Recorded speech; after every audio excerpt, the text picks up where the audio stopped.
Section 820. Exemption from duties and taxes of stores. Customs treatment of stores should apply uniformly regardless of the country of registration of or ownership of vessels, aircrafts, or trains. Stores which are carried in a vessel, aircraft, or train arriving in the customs territory shall be exempted from import duties and taxes provided that they remain on board. Stores for consumption by the passengers and the crew imported as provision on international express vessels, aircrafts, or trains shall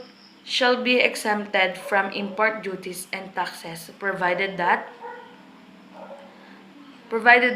such goods are purchased only in the countries crossed by international vessels and aircrafts in questions, and any duties and taxes chargeable on such goods in the country where they were purchased are paid.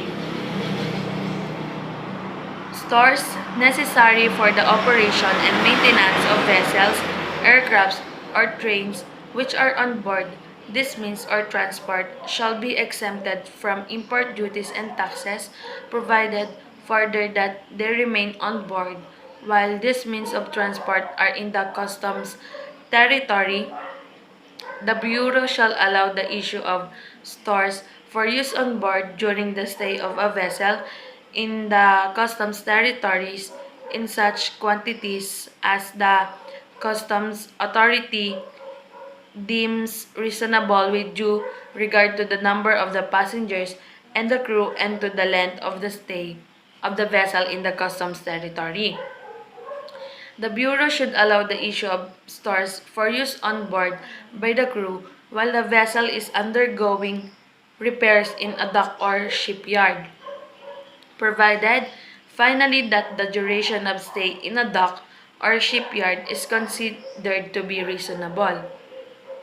When an aircraft is to land at one or more airports in the customs territory, the Bureau should allow the issuance of stores for consumption on board,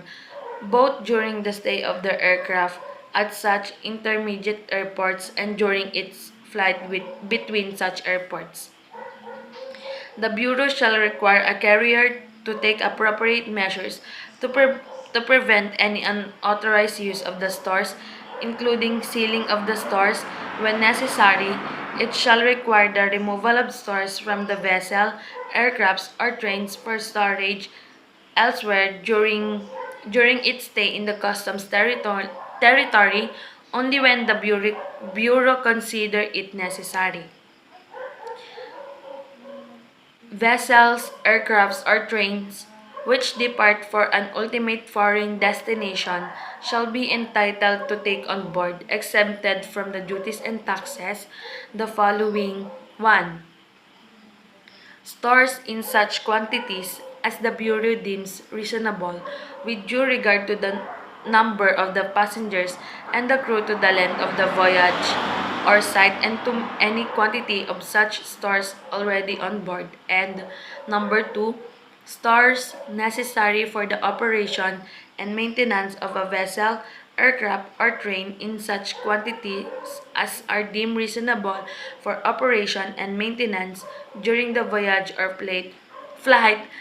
after due regard of the quantity of such stores already on board.